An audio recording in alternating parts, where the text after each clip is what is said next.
કઈ વાંધો નહીં ભાઈ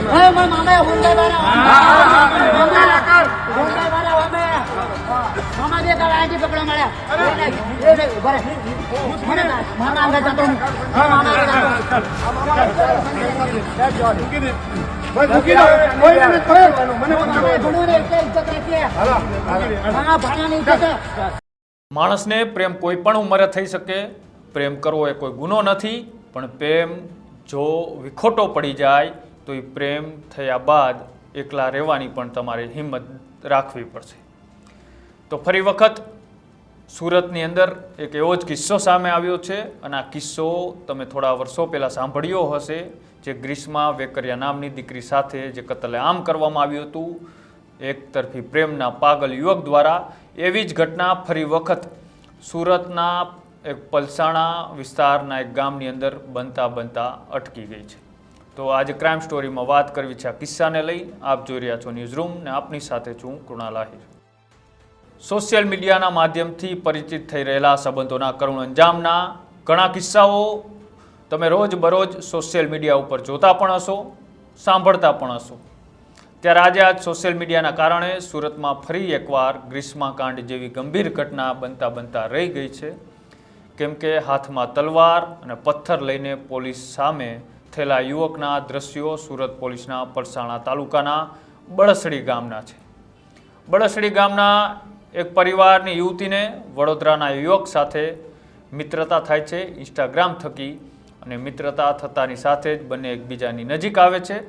અને થોડા સમય બાદ યુવતીને યુવક સાથે કોઈ વાતચીત કરવાનું બંધ કરી દેતા યુવક એટલો ગુસ્સે ભરાયો અને ગુસ્સામાં આવી એક તરફી મિત્રતાના અંત બનેલા બેબાક પાગલની જેમ વડોદરાથી સુરત પલસાણાના બળસડી ગામ સુધી પહોંચી આવે છે.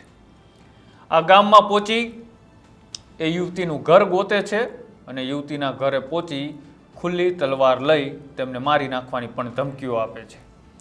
આ વાતની આજુબાજુના લોકોને જાણ થતાં લોકો એકઠા થાય છે, અને એકઠા થયેલા લોકો ડાયરેક્ટ પલસાણા પોલીસ સ્ટેશનની અંદર ફરિયાદ નોંધાવે છે.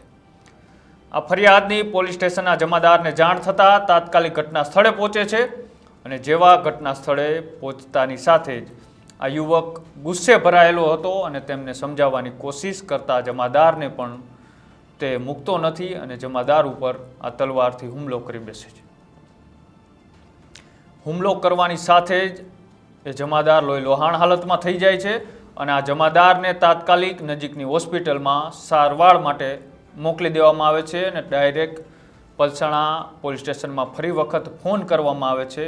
આ પોલીસ સ્ટેશનના પીઆઈ તાત્કાલિક પોતાની ફોર્સ સાથે ઘટના સ્થળ ઉપર પહોંચે છે, અને ઘટના સ્થળ પર પહોંચી આ ઉશ્કેરાયેલા યુવકને શાંત પાડવા માટે તે પોતાની સર્વિસ રિવોલ્વર પણ કાઢે છે.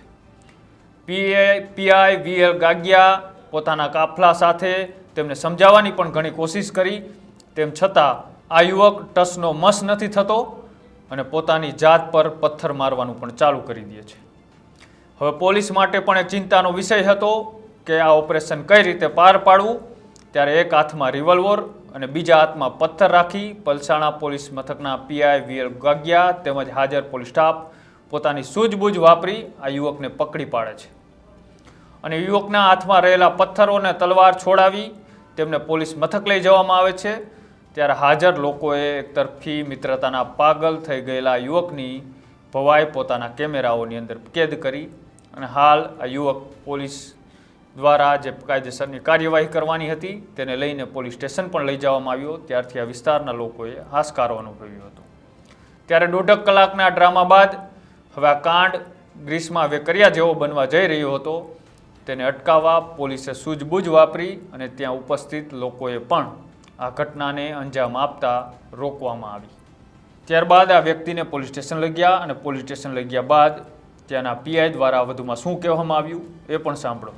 ગઈ તારીખ 28/1/25ના રોજ પલસાણા પોલીસ સ્ટેશન વિસ્તારના બારાસડી ગામે રહેતા કમલેશભાઈ નાઓએ કંટ્રોલને જાણ કરેલ કે તેમના ગામમાં એક વ્યક્તિ ખુલ્લી તલવાર લઈ અને આતંક મચાવી રહેલ છે. તે વર્દીના આધારે ગંગાધર આઉટપોસ્ટના માણસો તેમજ પીસીઆરના માણસો એ જગ્યા ઉપર જતા એ નિમેશ મેઘવાડ ઉર્ફે ગઢવી તે જગ્યા ઉપર હાજર હતો અને જેમ તેમ ગાળું બોલતો હતો, જેથી તેમના અમારી જે પીસીઆરના અને જે આઉટપોસ્ટના માણસો છે એ જગ્યા ઉપર ગયેલ હતા, તેને સમજાવવાનો પ્રયાસ કરતા હતા. એ દરમિયાન ન સમજી અને અમારા જે હેડ કોન્સ્ટેબલ છે નિકેતભાઈ, તેમને માથાના ભાગે તલવાર મારી દેતા ઈજા થયેલ છે. જે બાબતે રવિન્દ્ર મેરિયાભાઈ, જે એમની સાથેના હેડ કોન્સ્ટેબલ છે, એમની વિગતવારની ફરિયાદ લઈ અને તપાસ હાથ ધરેલ છે.